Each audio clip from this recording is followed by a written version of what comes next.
इस तरह बात कान से कान हुए फैल गई और आखिरकार मेरी भाभी के पति मतलब मेरे बड़े भाई जो दुबई में थे वहां रहते हुए ही खबर पा गए।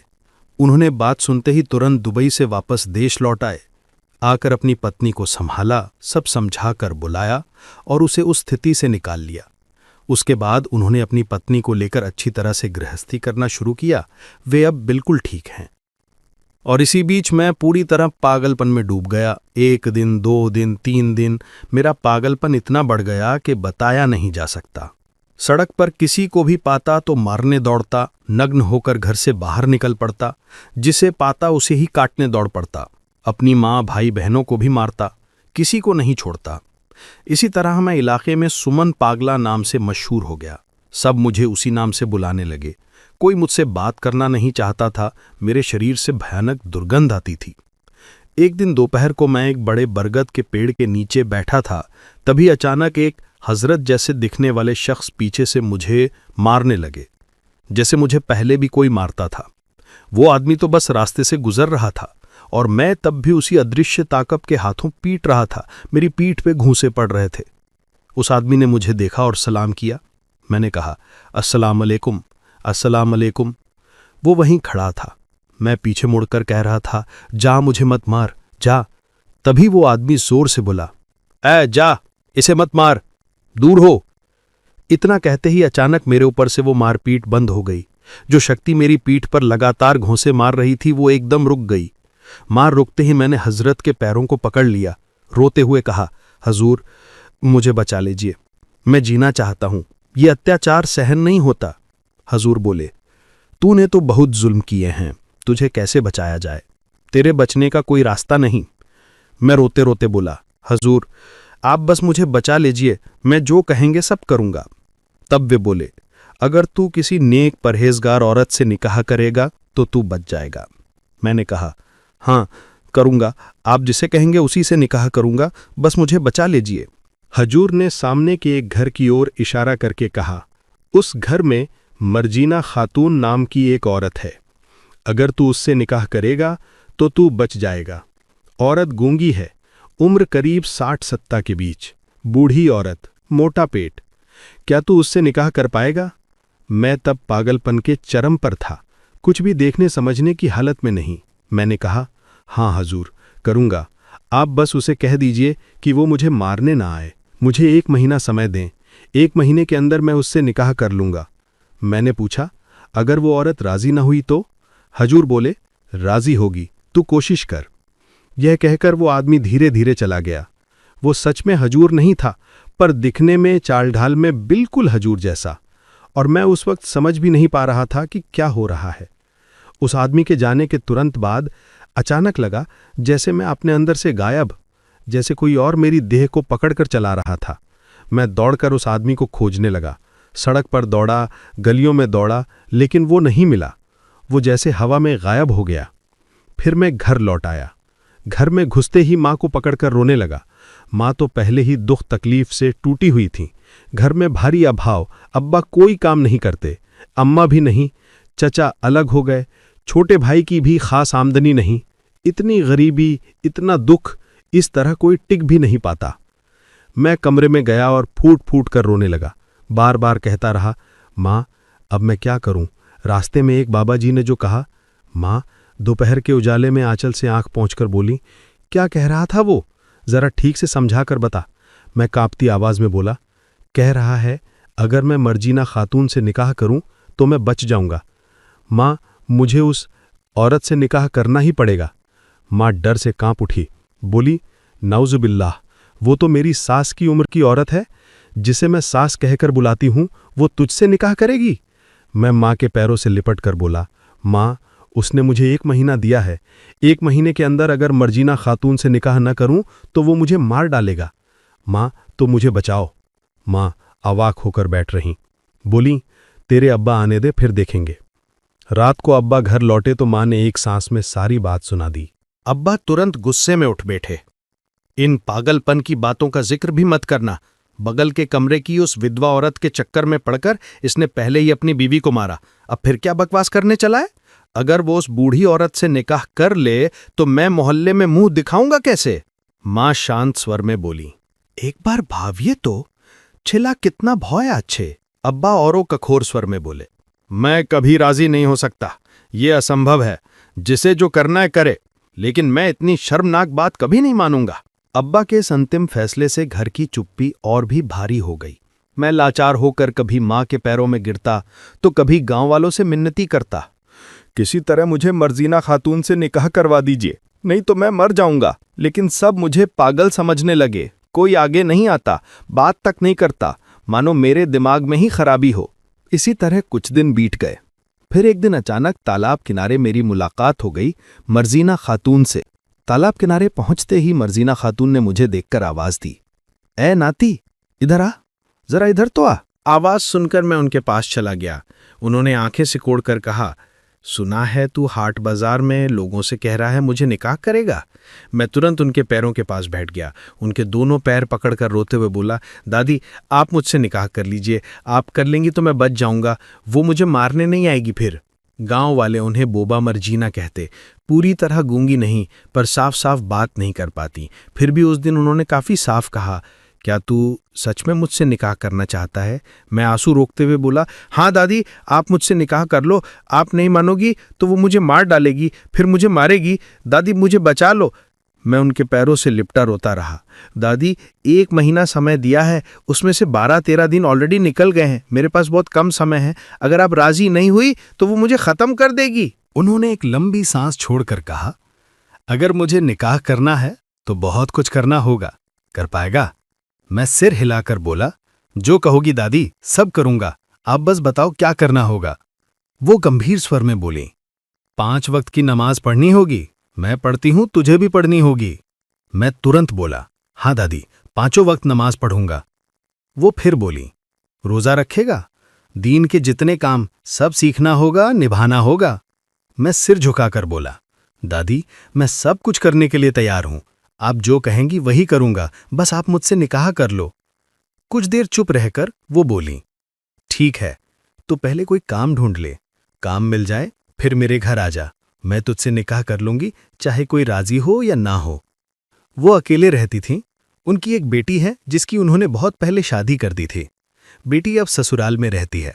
इस वजह से माँ बेटी का ज्यादा संपर्क भी नहीं रहता, इसलिए वो उस पुराने सूने घर में अकेले ही जीवन बिताती थीं। बहुत उम्रदराज औरत थी वो। फिर मैं काजी को ढूंढने निकल पड़ा। कहाँ मिलेंगे, कैसे मिलेंगे, कुछ समझ नहीं पा रहा था। इधर उधर भटकता रहा। हमारे गांव से बहुत दूर जाकर आखिरकार एक काजी मिले। माँ से कुछ पैसे लेकर उन्हें राजी कराया और साथ ले आया। उस समय मेरी माँ ने देखा, मैं अब पहले जैसा पागलपन नहीं करता, शरीर भी पहले से बेहतर, और मुझे वैसे मारधाड़ भी नहीं होती जैसे पहले होती थी। ये सब देखकर अंततः माँ भी राजी हो गईं। बोली, जो भी हो, मेरा बेटा थोड़ा ठीक हो रहा है, ठीक है निकाह कर ले। माँ ने मुझे पैसे दिए। उन्हीं पैसों से दूर के गांव से काजी को बुलाकर रात के अंधेरे में मैंने उस बुजुर्ग मर्जीना खातून से निकाह कर लिया। उनकी उम्र 60-70 के बीच ही होगी। जैसे एक पैर कब्र में ही था, फिर भी निकाह हो गया। कबूल शब्द मुंह से निकलते ही ऐसा लगा मानो सीने पर दबा पूरी दुनिया का बोझ अचानक हट गया हो। पल भर में शरीर ठंडा हो गया। कितनी अजीब सी राहत। बूढ़ी उस समय हांफते हांफते आधी तुतली आवाज में बोली, अरे तू तो मेरे साथ कुछ भी नहीं कर पाएगा रे बाबा, लेकिन मुझे निकाह करके तू तो ठीक हो गया। उसके बाद मैं उसी बूढ़ी के साथ रहने लगा। खाता सोता उसी के पास रहता, लेकिन घर से बाहर निकल नहीं पाता था। मेरे अब्बा मुझे मारने आते, गांव वाले भी। वे कहते मैं पागल हूं और वो बूढ़ी भी पागल। उस पागल लड़के से निकाह किया क्यों? सब उसे भी गालियां देते, मुझे भी। कहते एक पैर कब्र में रखी इस बुढ़िया को तूने निकाह क्यों किया? और उसे कहते अपने नाती की उम्र के लड़के से निकाह कर लिया। गांव के सारे लोग हमें तिरस्कार से भर देते। फिर भी हम जैसे तैसे अपना समय काटाते रहे। मैं अपनी तरह, बूढ़ी अपनी तरह। इसी तरह हमारे दिन गुजरते रहे। दिन धीरे धीरे आगे बढ़ते रहे। बूढ़ी के पास थोड़े बहुत जमा पैसे थे, उन्हीं से किसी तरह घर चलता था। बाहर निकलना भी मुश्किल। निकलते ही लोग गालियां देते, उपहास करते, कुछ तो मार भी बैठते। फिर भी एक राहत थी, वो अदृश्य साया अब मेरे पीछे नहीं पड़ता। कोई मुझे पीटता नहीं, बाल नहीं खींचता, गला नहीं दबाता। जैसे वो दुष्ट शक्ति अचानक मेरे पीछे से हट गई हो। लेकिन जितना मैं बूढ़ी के साथ रहूं और स्वस्थ होता जाऊं, उतना ही गांव वाले मुझे अपमानित करते। किसी के सामने मुंह दिखा नहीं पाता। इसी तरह कई दिन बीत गए। कुछ दिन बाद अचानक अल्लाह की अजीब करामात, मैंने फिर उस आदमी को देखा। वही आदमी जिसने मुझे बूढ़ी से निकाह करने को कहा था। उसे देखते ही मानो मेरे अंदर कुछ पलट गया, जैसे अपने ऊपर नियंत्रण न रहा। दौड़कर उनके पैरों पर गिर पड़ा। कांपती आवाज में कहा, आपकी बात मानकर बूढ़ी से निकाह किया। अब जिन मेरा कुछ नहीं बिगाड़ते, मैं ठीक हूं, लेकिन इंसानों के सामने मुंह दिखा नहीं सकता। कोई काम नहीं देता, कोई बात नहीं करता, सब नफरत करते हैं। हजूर, मुझे कोई काम दिला दीजिए, मैं जीना चाहता हूं। आदमी शांत स्वर में बोला, तू कहेगा तू बहुत बड़ा कबीराज है। लोग तेरे पास आएंगे, तू उनका इलाज करेगा। लोग खुद चल कर आएंगे, लेकिन खबरदार, मैं जैसा कहूंगा वैसा ही करना। जरा सा भी ऊपर नीचे किया तो बड़ी मुसीबत होगी। मैं सिर झुकाकर बोला, अच्छा हजूर, जैसा कहेंगे वैसा ही करूंगा। वो सिर हिलाकर चले गए। उसके बाद मेरे भीतर अजीब मानसिक परिवर्तन आया। मैं दौड़ दौड़ कर उस आदमी को ढूंढने लगा। पहाड़, जंगल, गांव, बस्ती, हर जगह तलाशा, पर कहीं नहीं मिला। वो जा चुका था, फिर कभी वापस नहीं आया। इसके बाद मैं लोगों से कहने लगा, अगर आप लोगों में से किसी को कोई बीमारी हो तो मेरे पास आइए, मैं इलाज कर दूंगा। शुरू में कोई विश्वास नहीं किया। फिर एक दिन गांव के ही एक शरारती बूढ़े, जो रिश्ते में मेरे नाना थे, हंसते हंसते बोले, नाती, मेरी गाय कई दिनों से बछड़ा धारण नहीं कर रही, चल देखूं तेरी कबीराजी। मैं हल्का सा मुस्कुराया, गाय के पेट पर जरा धीरे से थपथपाया, फिर बोला, बांधाइए इसे, देखिएगा बछड़ा होगा। कुछ दिनों बाद गाय सचमुच गाभिन हो गई। नाना गांव वालों को बुलाकर चिल्लाकर कहने लगे, अरे सुमन पागल नहीं, सुमन तो असली कबीराज है। फिर एक और औरत आई। उसकी बहू कई सालों से मां नहीं बन पा रही थी। मैं उसके सिर के ऊपर फूं मारकर बोला, देखिएगा इस बार होगा। कुछ ही दिनों में खबर आई, लड़की गर्भवती है। पूरे इलाके में हंगामा मच गया। लोग कहने लगे, सुमन पागल नहीं, अरे वो तो अल्लाह का वली है, वली बाबा। हजार हजार लोग झुंड बनाकर बुढ़िया के घर आने लगे। कोई कपड़े ला रहा है, कोई पैसे रख रहा है, कोई दूर दूर से आकर बीमारी दिखा रहा है। मैं जिसके शरीर पर हाथ रखता, जिसके ऊपर फूंक मारता, लोग कहते वो ठीक हो जाता है। कैंसर के मरीज से लेकर बांझ औरतें सब न जाने कैसे ठीक हो जातीं। इस तरह 2 साल तक मैंने लोगों का इलाज किया, मदद की, और उसी के साथ हुई अविश्वसनीय कमाई। लाखों लाखों रुपए जमा होने लगे। जमीन जायदाद खरीदी, माँ बाप को पैसे दिए, छोटे भाई को घूस देकर सरकारी नौकरी लगवा दी, बड़ी बहन के पति को कुवैत भेज दिया, मंझली बहन के पति को कारोबार शुरू करा दिया, बाकी बहनों को भी पैसे दिए। उधर मेरी हालत भी तब बहुत अच्छी। पिता को हज पर जाने का मौका मिला, लेकिन माँ कमजोर शरीर की वजह से नहीं जा सकीं। पिता हज से लौटने के समय मैं तब पूरे इलाके में वली बाबा के नाम से मशहूर था। रंगपुर से कुमिल्ला दूर दूर से लोग मुझे जानते थे। मरीज झुंड के झुंड आते थे। अजीब बात, मैं किसी को पानी पढ़ा नहीं देता था, कोई तावीज़ कलाम नहीं देता था, बस फूंक मारता, हाथ फेरता और लोग कहते ठीक हो जाते हैं। इसी तरह समय बीत रहा था। एक दिन अचानक राजधानी ढाका से एक औरत आईं। उनका नाम फहीमा। ऊंची लंबी कद काठी, शरीर में एक अजीब सी दृढ़ता। पहली नज़र में ही समझ आ गया कि वो बेहद मजबूत इरादे की महिला हैं। वो बैठकर रोती हुई आवाज में बोली, बाबा, मेरे पति अमेरिका में रहते हैं। वहां एक अमेरिकन लड़की के साथ जुड़ गए हैं। 6-7 साल से वहीं हैं। मुझे फोन नहीं करते, देश नहीं आते। मैं बहुत जगह गई, सबने आपका नाम लिया। आप कर सकते हैं। आप मेरे पति को अमेरिका से वापस बुला दीजिए बाबा। महिला ने मेरे हाथ पांव पकड़ लिए, आंख भरी उम्मीद से बोली, मैं अब नहीं सह पा रही हूं। पति के बिना इतने साल जानलेवा पीड़ा, मेरी मदद कीजिए बाबा, मैं आखिरी आस लेकर आपके पास आई हूं। मैं कुछ देर चुप रहा, मन के भीतर हिसाब लगाया, क्या किया जाए। आखिर में बोला, अच्छा, मैं कोशिश करूंगा, आप भरोसा रखिए। मैंने उनकी ओर देखकर धीरे से फूंक मारी, जिस तरह सब पर मारता था। वो कान छू कर दुआ लीं, फिर धीरे धीरे उठकर खड़ी हुईं और फिर चली गईं। महिला के जाने के कुछ ही देर बाद मोबाइल में खबर दी, भाई मेरे पति अभी फोन कर रहे हैं, बात कर रहे हैं, इतने दिनों बाद। मैं हैरान होकर सुना। अल्लाह की कैसी रहमत मुझे नहीं पता। पागल होने के बाद इतने साल बीत गए, लेकिन मेरे अंदर कभी किसी के लिए अच्छा बुरा कोई एहसास जागा ही नहीं। लेकिन फहीमा खान को जिस दिन पहली बार देखा, मन के अंदर जैसे कुछ मरोड़ खा गया। फोन पर उनकी आवाज सुनते अच्छा लगता, बहुत अच्छा लगता। कुछ ही दिनों में समझ गया कि मैं जैसे उन्हें दिल से पसंद करने लगा हूं। वो बार बार बताती, हाँ मेरे पति अब फोन करते हैं, बात करते हैं, पहले जैसा नहीं, लेकिन कम से कम संपर्क में हैं। इधर मेरी हालत भी बदलने लगी। पहले जिस इलाके में मैं चलता तो लोग रास्ता छोड़कर भागते, क्योंकि मेरे शरीर से एक तरह की बदबू आती थी। उसी इलाके में जब अब मैं चाय की दुकान में बैठता तो आसपास 10-15 लोग आकर भीड़ लगा देते। लोग मेरी बात सुनकर खड़े होते, फिर बैठते। गांव के बड़े बड़े लोग भी मेरे सामने झुक कर चलते। एक अजीब सी प्रभावशाली पहचान लेकर मैं लोगों की जिंदगी में घुस गया। इसी तरह दिन ब दिन फहीमा से बात करते करते एक दिन मैंने उससे कहा, आप एक बार नहीं आती? आपसे मिलकर अच्छा लगेगा। उस समय मैंने बूढ़ी अम्मा के पुराने घर को गिराकर वहां 2 मंजिला बिल्डिंग बनवा ली थी। मैंने फाइमा को वहां आने का न्योता दिया। वो आई भी। उसे उस दिन देखकर ऐसा लगा जैसे शहर की सारी धूल झाड़कर किसी अलग ही चमक में निकल आया कोई इंसान। मैंने कहा, देखिए, आप बहुत खूबसूरत हैं। अगर आपके पति वापस नहीं आते तो चाहें तो आप दोबारा शादी कर सकती हैं। वो मुस्कुराई, नजर झुकाकर बोली, अगर आपकी तरह कोई यंग लड़का मिल जाए तो मैं तो शादी करके ही छोड़ूंगी। मैं सन्न रह गया।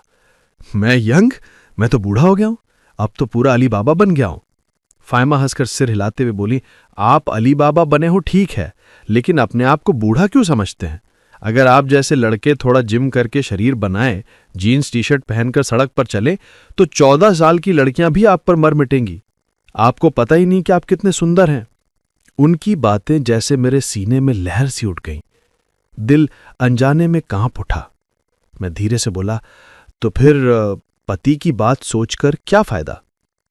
अगर आप चाहें तो आप मेरे साथ रह सकती हैं, मेरे साथ जिंदगी गुजार सकती हैं। मेरे साथ रहेंगी तो अच्छी ही रहेंगी। वो औरत तब बोली, ये क्या कह रहे हैं आप? मैं क्या आपके साथ रहूंगी? मैंने कहा, हाँ क्यों नहीं, इसमें दिक्कत क्या है? फिर वो पूछ बैठी, क्या आप मुझसे शादी करेंगे? मैंने कहा, करूंगा, चाहे तो 100 बार भी करूंगा। अगर आप मेरे साथ रहें, अगर मुझे पसंद करें तो मैं सब कुछ छोड़कर आपको शादी करूंगा। थोड़ी देर बाद उसने कहा, तो फिर सब बेचकर ढाका आ जाइए। ढाका आएंगे तो मैं आपके लिए कमरा तैयार कर दूंगी। जरूरत पड़े तो मेरा अपना घर है, आप वहीं रहेंगे।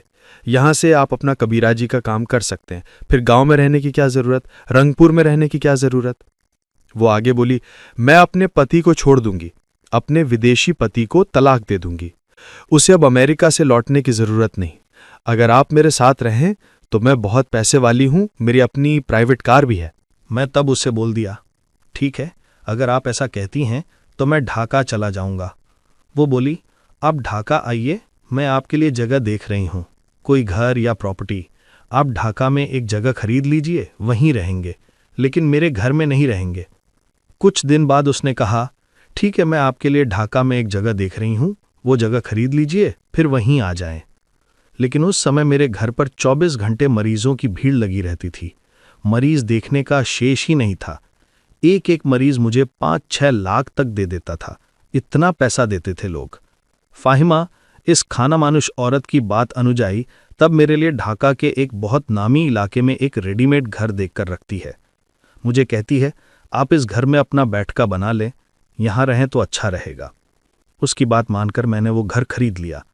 सारी कागजी कार्रवाई भी उसी ने करवा दी, मेरे नाम पर रजिस्ट्री करवा दी। मैंने उसे अपना वोटर आईडी कार्ड और सारे कागज़ दे दिए थे। उसने कैसे क्या किया, मैंने ठीक से दस्तावेज भी नहीं देखे, सिर्फ उस पर भरोसा करके सब कागज़ दे दिए थे। ये सब देने के बाद मैं रंगपुर से ढाका जाने की तैयारी कर रहा था। तब भी मैंने उसे शादी नहीं किया था, लेकिन हम साथ ही रहते थे और कई बार हमारा अवैध संबंध भी बन चुका था।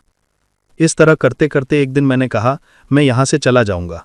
तभी वो बूढ़ी, मतलब मर्जीना खातून जो गूंगी है, वो इशारे से मुझे कहने लगी, मत जाओ मत जाओ, यहीं रहो, मुझे रोकने के लिए। तब मैंने बूढ़ी को गांव में ही छोड़कर फिर ढाका लौट आया, लेकिन उसे अकेला नहीं छोड़ा। उसके लिए एक काम वाली रख दी, ताकि वो महीने के अंत में वेतन मिले और वो बूढ़ी की देखभाल करे। काम वाली वहीं रहकर उसकी सेवा करती थी। फिर मैं ढाका आकर फाहिमा के पास रहने लगा। ढाका आने के बाद मैं फाहिमा के साथ ही रहता था। अल्हम्दुलिल्लाह, शुरू शुरू में सब बहुत अच्छा चला। रंगपुर से जो मरीज मुझे मोबाइल पर संपर्क करते थे, मैं उन्हें कहता, ढाका आ जाइए, मैं अब यहाँ मरीज देखता हूँ। लोग आने भी लगे। उधर फाहिमा, उसने अपने पति को छोड़ा था या नहीं ये मैं नहीं जानता, लेकिन वो मेरे साथ रहती थी, मेरे साथ सोती थी। इस तरह लगभग 7-8 महीने तक हम साथ रहे, ढाका में ही रहते थे। लेकिन भाई, उन 7-8 महीनों के बाद अचानक मुझे महसूस हुआ कि पहले जैसा काम नहीं हो रहा। पहले जैसे मैं मरीजों पर फूंक मारता था या पानी पड़कर देता था, वैसी असर अब नहीं दिखती थी। धीरे धीरे मेरे मरीज कम होने लगे, कमते ही जा रहे थे। कई लोग आते थे लेकिन किसी का काम नहीं होता। ऊपर से जगह बदलने के कारण रंगपुर के बहुत से मरीज आ भी नहीं पाते थे। जगह बदली, ढाका आ गया, लेकिन नई जगह आने के बाद इन 7-8 महीनों में जितने भी मरीज देखे, किसी का भी काम नहीं हुआ। लोग पैसे देते 20,000, 30,000, 50,000, पर परिणाम कुछ नहीं मिलता। मैं किसी तरह मरीजों का इलाज भी नहीं कर पा रहा था। पानी पड़कर फूंक देने पर भी पहले जैसा कोई असर नहीं रहता। इसी तरह मरीजों की संख्या कमते कमते घटती ही रही, लेकिन मेरा खर्चा तो दिन ब दिन बढ़ता ही गया। हर महीने फाहिमा के पीछे मेरे 2-3 लाख रुपए खर्च हो जाते। उसकी शॉपिंग, उसके खाने पीने, यहां वहां घूमना, हर चीज में बहुत पैसा लगता। मैं सारा पैसा उसी पर खर्च करता रहा और उधर मेरे मरीज कमते गए। मरीज कम तो आमदनी भी कम, इसलिए मैंने बैंक में जमा किए हुए पैसे तोड़ तोड़ कर खर्च करना शुरू कर दिया। उधर गांव में जो बूढ़ी थी वो मर गई। मैं उसे देखने भी नहीं जा सका, ढाका में व्यस्त था। फोन पर खबर मिली, मैंने सिर्फ कहा, दफना दो। उन्होंने दफन कर दिया और मैं तब भी ढाका में ही था। इसके बाद मरीजों की संख्या कमते कमते ऐसी हो गई कि अब कोई मरीज मिलता ही नहीं, कोई आता नहीं, और जो आता भी है उसका काम नहीं होता। जमा किया हुआ पैसा लगभग खत्म, मानसिक रूप से टूट गया। हाथ में 1 रुपया भी नहीं, पूरी तरह बर्बाद हो गया। इसके बाद धीरे धीरे फाहिमा भी मुझसे दूर होने लगी। फोन करता पर वो पहले की तरह ना आती न रहती। मैं रोता कहता कि फाहिमा, मेरा बहुत मन खराब, तुम आओ, फिर भी वो नहीं आती। इसी तरह समय बीतते बीतते एक दिन उसका अमेरिका प्रवासी पति देश लौट आया। वो एक दिन 8-10 लोगों को साथ लेकर मेरे उस ऑफिस में पहुंचा जहां मैं मरीज देखता था। तब पूरे दिन में एक भी मरीज नहीं मिलता। हफ्ते में 1-2 आते और उनका भी काम नहीं होता। वो अमेरिकन आदमी मुझसे पूछने लगा, तू मेरी बीवी के साथ क्या रिश्ता रखता है? मैं बोला, आपकी बीवी को मैं शिफा देता हूं, इलाज करता हूं, इसलिए आती है। लेकिन उसने मेरी बात का विश्वास नहीं किया। लोगों समेत मुझे पीट दिया। कहा, तू ढोंगी है, नकली पीर है, विभिन्न औरतों को बुलाकर गलत काम करता है, ये इलाका छोड़कर निकल जा। उस प्रभावशाली आदमी ने भी कहा, अगर इस इलाके में तुझे फिर देखा तो मार डालूंगा। उन्होंने मुझे 3 दिन का अल्टीमेटम दिया, इस इलाके से चले जाना होगा। मैंने तय किया कि जगह बेचकर गांव लौट जाऊंगा, छोटा मोटा कोई कारोबार शुरू करूंगा। लेकिन जब जमीन बेचने के लिए कागज निकाले, तब पता चला एक डरावना सच। जिस घर को मैं समझता था कि मेरे नाम पर खरीदा गया है, वो दरअसल फाहिला ने अपने ही नाम पर खरीदा था। मुझे जो कागज दिए गए थे, सब नकली थे, कंप्यूटर से टाइप करके बनाए हुए फर्जी दस्तावेज। मैं चाहता तो फाहिमा के खिलाफ केस कर सकता था, लेकिन केस करने लायक पैसे मेरे पास नहीं थे, चलने फिरने लायक भी पैसे नहीं थे। इसलिए मैं कुछ भी नहीं कर सका। आखिरकार मुझे ढाका शहर छोड़कर गांव वापस आना पड़ा। लेकिन गांव लौटकर देखता हूं कोई मुझसे बात भी नहीं करता। मानसिक दबाव सहा नहीं जा रहा था। जिस इंसान के हाथ में लाखों करोड़ों रुपए घूमते थे वो आज फकीर की तरह हो गया था। गांव लौटने के बाद पहले 2 महीने जैसे तैसे ठीक था, लेकिन अचानक मानसिक रूप से टूट गया, पागल हो गया। 1-2 साल नहीं, पूरे 5 साल तक मैं पागल था। 5 साल तक मेरे साथ कोई नहीं था, सिर्फ मेरी मां ही मुझे यहां वहां हजूर कबीराज के पास ले गईं। 5 साल बाद मैं ठीक हुआ। ठीक होने के बाद अल्हम्दुलिल्लाह अब मैं काफी अच्छा हूं। अब मैं एक मस्जिद में मुअज्जिन के तौर पे काम करता हूं। मस्जिद के सामने एक छोटी किराने की दुकान भी चलाता हूं। इन्हीं दोनों से जीवन चलता है। मैंने जो कुछ कहा उसमें एक भी झूठ नहीं, सब सच है। मेरे गांव के सभी लोग इन घटनाओं के गवाह हैं। जरूरत हो तो पूछताछ करके देख सकते हैं। अच्छे रहें। अस्सलाम वालेकुम।